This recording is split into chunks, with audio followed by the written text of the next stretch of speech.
જે તમે શાબ્દિક સ્વરૂપમાં રજૂ કરો છો એ જ વાતને તમે અનુસૂચિમાં અને અનુસૂચિના આધારે તમે શેમાં રજૂ કરો છો તો કે આકૃતિ દ્વારા એનું ગ્રાફિકલ પ્રેઝન્ટેશન છે. આ આકૃતિ શેના આધારે આવી તો આ આકૃતિ આવી એ માંગની અનુસૂચિને આધારે. મિત્રો, અર્થશાસ્ત્રમાં થિયરીને સમજવા માટે કેટલાક ટૂલ્સ હોય છે. એ ટૂલ્સનો ઉપયોગ કરીને જ આપણે એ થિયરીને સમજી શકીએ. તો માંગની જે નિયમ છે, નિયમને સમજવા માટે તમારી પાસે એક તો એનું વર્બલ ફોર્મ છે, બીજું કે એ વર્બલ ફોર્મના આધારે તમે ઉદાહરણ એક તૈયાર કરો છો અને એને અનુસૂચિના આધારે મૂકો છો. જે અનુસૂચિ અહીંયા તમારી સ્ક્રીન પર છે એ જ અનુસૂચિના આધારે આપણે માંગ રેખાની તારવણી કરીએ છીએ કે જે માંગ રેખા એવું દર્શાવે છે કે વસ્તુની કિંમત અને વસ્તુની માંગ વચ્ચે વ્યસ્ત સંબંધ છે. પણ ત્યાં શરત માત્ર એટલી છે કે કિંમત સિવાયના, વસ્તુની કિંમત સિવાયના બીજા જે લખી નાખો ટેબલમાં. શું કરવું છે? ટેબલમાં માંગ, બીજા ટેબલમાં જે કિંમત છે, કિંમત સિવાયના જે અન્ય પરિબળો છે એ અન્ય પરિબળોને આપણે સ્થિર ધારી લઈશું. બીજી એક રજૂઆત કે માંગ રેખાના દરેક બિંદુ એ આપેલી બજાર કિંમતે ગ્રાહક કેટલા એકમોની ખરીદી કરવા તૈયાર છે એની દર્શાવે છે.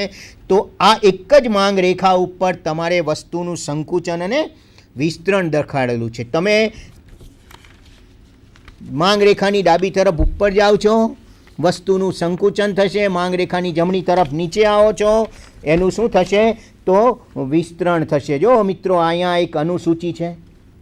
ફરી એકવાર આ જ રજૂઆત બીજી રીતે આ અનુસૂચિ છે તમારી સામે. એ અનુસૂચિના આધારે જ અહીંયા એક માંગ રેખા તારવવામાં આવી છે, ડીડી માંગ રેખા, કે જે જમણી તરફ ઉપરથી ડાબી તરફ ઉપરથી જમણી તરફ નીચે ખસી રહી છે.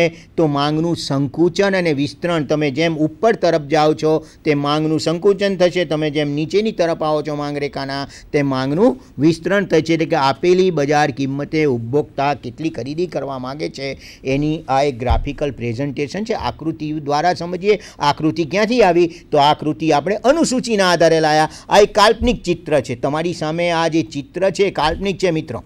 તમારી બુક્સમાં પણ જે કંઈ ચિત્ર હશે એ કાલ્પનિક હશે. એક આપણે માત્ર સમજવા માટે, નિયમને એની રજૂઆત કરવા માટે જ આપણે એને અહીંયા આપણી કલ્પના મુજબની એક અનુસૂચિ તૈયાર કરીએ અને એના આધારે આકૃતિ દ્વારા દર્શાવીએ. એનું લોજિકલ જે છે, તાર્કિક જે વાત છે એ અહીંયા આપણે રજૂ કરી છે. મિત્રો, આગળનો મુદ્દો બહેન જે ચર્ચા કરવા માગે છે તે માંગનો વધારો અને ઘટાડો. મિત્રો, સાહેબે માંગના નિયમ વિશે બહુ સુંદર ચર્ચા કરી. માંગના નિયમમાં કિંમત અને માંગ વચ્ચે વ્યસ્ત સંબંધ છે. શરત છે અન્ય પરિબળો યથાવત રહે તો. માંગનો વધારો ઘટાડો, સામાન્ય રીતે વિદ્યાર્થીઓ એક ભૂલ કરતા હોય છે કે કિંમત વધે તો માંગ ઘટે છે અને કિંમત ઘટે તો માંગ વધે છે, એવા શબ્દોનો પ્રયોગ થતો હોય છે.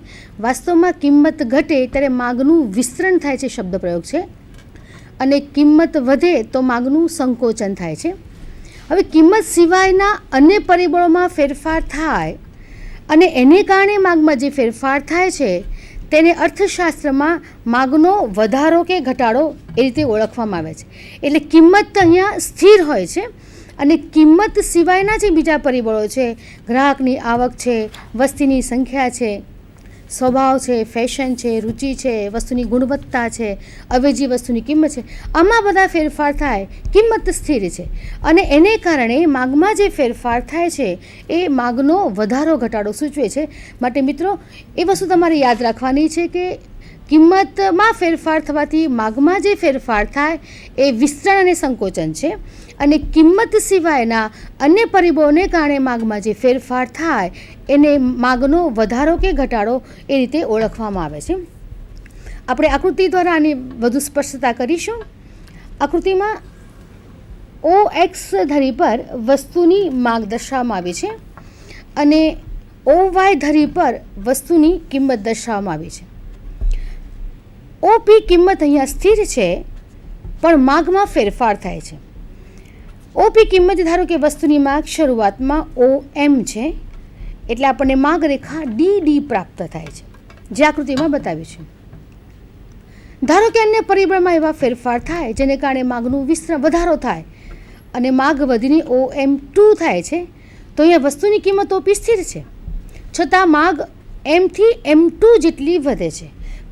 એને કારણે આપણને નવી માગ રેખા D2 પ્રાપ્ત થાય છે.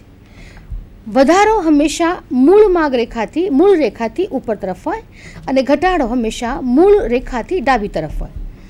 અહીંયા OP કિંમત સ્થિર છે અને ધારો કે અન્ય પરિબળમાં એવા ફેરફાર થાય છે, ગ્રાહકની આવક ઘટે છે, વસ્તી ઘટે છે અને માગમાં ઘટાડો થાય છે અને માગ ઘટીને OM1 થાય છે. અહીંયા માગ M1 જેટલી ઘટે છે. આથી નવી રેખા D1 આપણને પ્રાપ્ત થાય છે. D1 એ માગનો ઘટાડો દર્શાવે છે. એટલે કિંમત સ્થિર છે અહીંયા અને માગમાં ફેરફાર થવાથી માગમાં જે ફેરફાર થાય છે એને આપણે વધારા કે ઘટાડા તરીકે ઓળખાવીએ છીએ અને કિંમતમાં જ્યારે ફેરફાર થાય ત્યારે માગમાં જે ફેરફાર થાય એ વિસ્તરણ અને સંકોચન છે. મિત્રો એ રજૂઆતને આપણે એક બીજી રીતે મૂકીએ. બેને અહીંયા જે રજૂઆત કરી છે આકૃતિમાં બીજી રીતે મૂકીએ કે કિંમત સિવાયના કોઈ પણ પરિબળમાં ફેરફાર આવે અને એના પરિણામે માંગમાં જે ફેરફાર થાય છે એને માંગનો વધારો યા તો માંગનો ઘટાડો કહેવાય. દેટ ઇઝ ત્યાં કિંમત આપેલી છે, એમાં કોઈ ફેરફાર આવતો નથી. એના સિવાયના બીજા પરિબળો કે જે માંગને અસર કરે છે, દાખલા તરીકે ગ્રાહકની નાણાકીય આવક જે અહીંયા દર્શાવવામાં આવી છે વાય આવક, આ વાય આવક છે, એ OY આવક છે ત્યારે ગ્રાહક OD જેટલા વસ્તુઓની ખરીદી કરે છે અને એ DD રેખાના B બિંદુ ઉપર છે. આકૃતિમાં મિત્રો અહીંયા B બિંદુ છે, એ B બિંદુ ઉપર છે. કોઈક કારણસર ગ્રાહકની નાણાકીય આવક વધે છે, માનો કે તમારો પગાર વધી ગયો અને આવક વધીને OY1 થઈ છે, તો આવકમાં Y1 જેટલો વધારો થવાના પરિણામે ગ્રાહક હવે B બિંદુથી જમણી તરફ ઉપર ખસશે અને C બિંદુ તરફ જશે કે C બિંદુ એ DD માંગ રેખા ઉપર નથી. C બિંદુ ક્યાં છે તો કે D1 માંગ રેખા ઉપર છે, જે એવું દર્શાવે છે કે માંગ હવે પહેલાં OD હતી OY આવક કે OY1 આવક થવાના પરિણામે કુલ માંગ વધીને OD1 થઈ છે, તો Y1 જેટલી આવક વધવાના પરિણામે ગ્રાહકની જે વપરાશ છે અથવા તો માંગ છે, માંગમાં DD1 જેટલો વધારો થયો છે. એ કારણોસર માંગ રેખા જમણી તરફ ઉપર ખસે, માંગ રેખાનું સ્થાન બદલાય. દેટ ઇઝ જ્યારે માંગ વધે એટલે માંગ રેખા જમણી તરફ ઉપર ખસે. એથી વિપરીત જો તમારી આવક ઘટીને Y2 થઈ જાય છે અથવા તો Y0 થઈ જાય, vote ever you call, Y0 થઈ જાય છે, એટલે કે આવકમાં Y0 જેટલો ઘટાડો થાય છે, તો પહેલાં OY આવક હતી ત્યારે આપણે OD જેટલી વપરાશ કરતા હતા, OD માંગ કરતા હતા. હવે આવક ઘટી, નાણાકીય આવક ઘટી, એના પરિણામે માંગમાં એ વસ્તુની માંગમાં ઘટાડો થશે અને ઘટાડો કેટલો છે તો કે કુલ હવે માંગ પહેલાં OD હતી એની જગ્યાએ OD 0 થાય છે. આ કારણોસર D0 જેટલો માંગમાં ઘટાડો થાય. પહેલાં ગ્રાહક B બિંદુએ હતો, એ બિંદુ B બિંદુની નીચે છે, ડાબી તરફ નીચે છે, એટલે નવી માંગ રેખા તમારી પાસે છે D0 કે જે મૂળ માંગ રેખાની ડાબી તરફ નીચે છે, જેવું દર્શાવે છે કે માંગમાં ઘટાડો થયો છે. ટૂંકમાં કહેવાનો આશય અથવા તો અહીંયા કહેવાનો ભાવાર્થ એ છે કે કિંમત સિવાયના કોઈપણ પરિબળમાં ફેરફાર આવે ને એના પરિણામે માંગમાં જો વધારો થાય તો માંગ રેખા જમણી તરફ ઉપર ખસે અથવા તો માંગમાં ઘટાડો થાય તો માંગ રેખા ડાબી તરફ નીચે ખસે છે. અહીંયા આપણે જે ઉદાહરણ લીધું છે ગ્રાહકની નાણાકીય આવકની લીધું છે. બેને કહ્યું તેમ કે સિવાયના પણ કોઈ પણ પરિબળોના પરિણામે માંગમાં ફેરફાર થઈ શકે અને એ ફેરફાર એ તમે એક જ માંગ રેખા ઉપર દર્શાવી શકતા નથી. માંગનો વધારો ઘટાડો એ માંગ રેખાનું સ્થાન બદલાય છે, માંગનું સંકુચન વિસ્તરણ એ એક જ માંગ રેખા ઉપર દર્શાવી શકાય છે.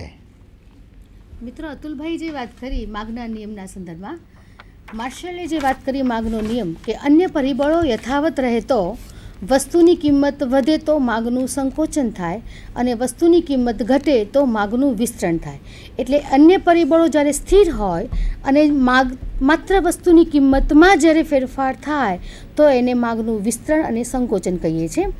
પણ કિંમત સિવાયના અન્ય પરિબળોમાં ફેરફાર થાય, અન્ય પરિબળો બદલાય અને વસ્તુની કિંમત સ્થિર છે એવા સંજોગોમાં માગમાં જે ફેરફાર થાય છે એ માગનો વધારો કે ઘટાડો છે, અને વધારો હંમેશા મૂળ રેખાથી ઉપર તરફ જમણી તરફ જશે અને ઘટાડો મૂળ રેખાથી ડાબી તરફ જાય છે. એટલે વધારો ઘટાડોમાં કિંમત વસ્તુની સ્થિર છે.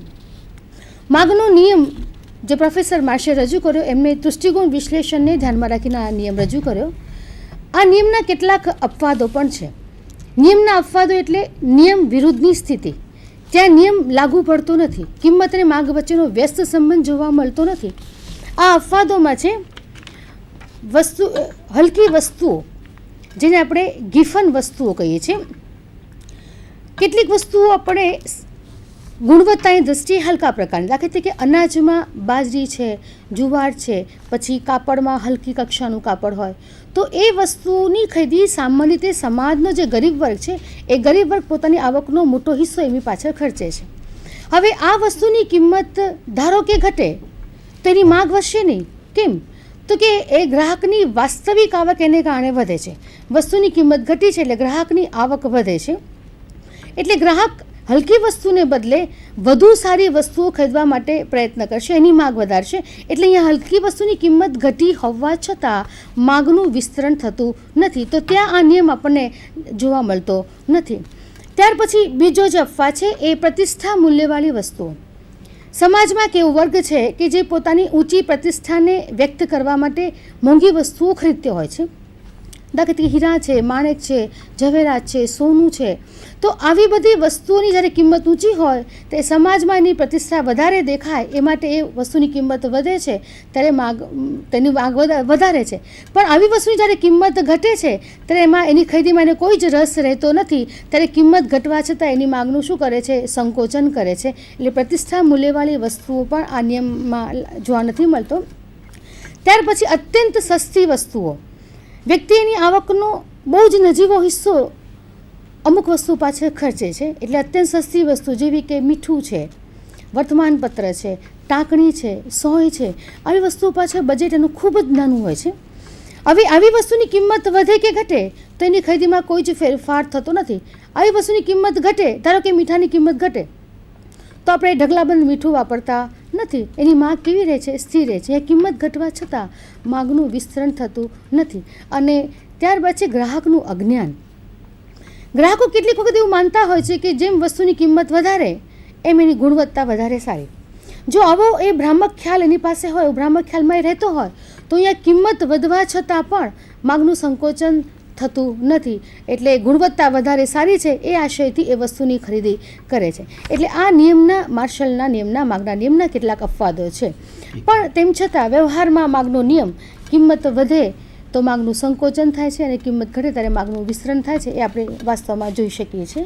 હા અતુલભાઈ. મિત્રો, સંગીતાબેને જે રજૂઆત કરી માંગના નિયમના અપવાદની, અપવાદ એવું જ દર્શાવે છે કે અમુક ચોક્કસ પરિસ્થિતિમાં કિંમત વધતા માંગ વધે અને કિંમત ઘટતા માંગ ઘટે.